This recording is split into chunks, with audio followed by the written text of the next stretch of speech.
उत्तर प्रदेश से इस वक्त की बड़ी अपडेट आपको बता दें, निकाय चुनावों को लेकर जो तस्वीर है वो साफ हो गई है, क्योंकि हाईकोर्ट का सबसे बड़ा फैसला जिसको लेकर पूरे प्रदेश की निगाहें डटी हुई थी वो सामने आ चुका है। हाईकोर्ट ने तस्वीर साफ कर दी और अब उत्तर प्रदेश में निकाय चुनावों की प्रक्रिया शुरू की जाएगी। ओबीसी आरक्षण के लिए ट्रिपल टेस्ट के तहत प्रक्रिया तय की जाए। कोर्ट का बड़ा आदेश, या फिर बिना ओबीसी आरक्षण के ही चुनावी प्रक्रिया को पूरा किया जाए। ये अपने आप में बहुत महत्वपूर्ण और ऐतिहासिक फैसला, क्योंकि बिना ओबीसी आरक्षण के भी चुनाव कराने के निर्देश दे दिए गए हैं। आरक्षण स्थिति स्पष्ट होने के बाद ही चुनाव हो सकेंगे, क्योंकि सरकार के पाले में पूरी तरह से गेंद फेंक दी गई है। वकीलों का कहना है कि मार्च या अप्रैल में ही हो पाएंगे चुनाव, लेकिन जो दूसरी स्थिति कोर्ट ने दी है कि बिना आरक्षण के ही, यानी कि बिना ओबीसी आरक्षण के ही आप चुनाव करा सकते हैं। हाईकोर्ट के फैसले के बाद स्थिति स्पष्ट हो चुकी है और 3 सदस्यीय आयोग 31 जनवरी तक सरकार को गठित करना है, जो कि ओबीसी आरक्षण को लेकर के अपनी रिपोर्ट सौंपेगा। आयोग की रिपोर्ट के बाद ही चुनाव हो सकेंगे, कोर्ट में मौजूद अधिवक्ताओं का ये कहना है।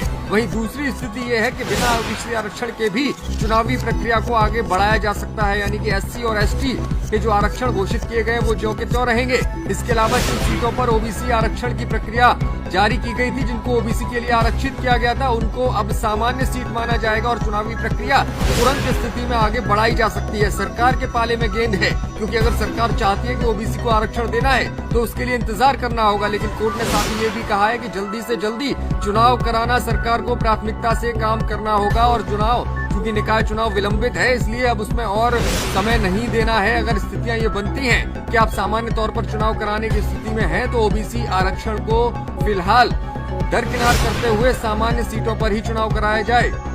इस वक्त की बड़ी अपडेट है, पूरी स्थिति इस वक्त सामने आ चुकी है। आयोग की रिपोर्ट के बाद ही चुनाव हो सकेगा। अगर ट्रिपल टेस्ट के तहत आरक्षण करना है ओबीसी का, तो ओबीसी का आरक्षण अगर करना है सरकार को, तो साफ तौर से इंतजार करना होगा।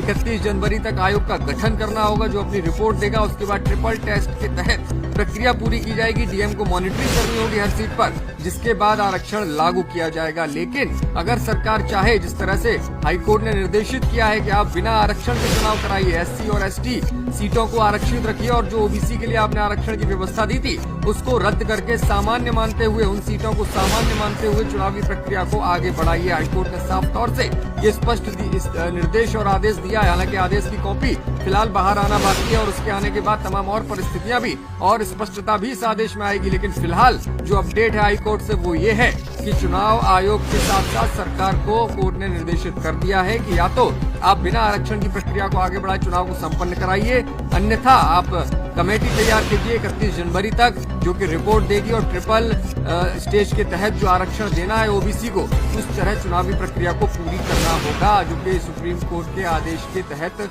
होना है।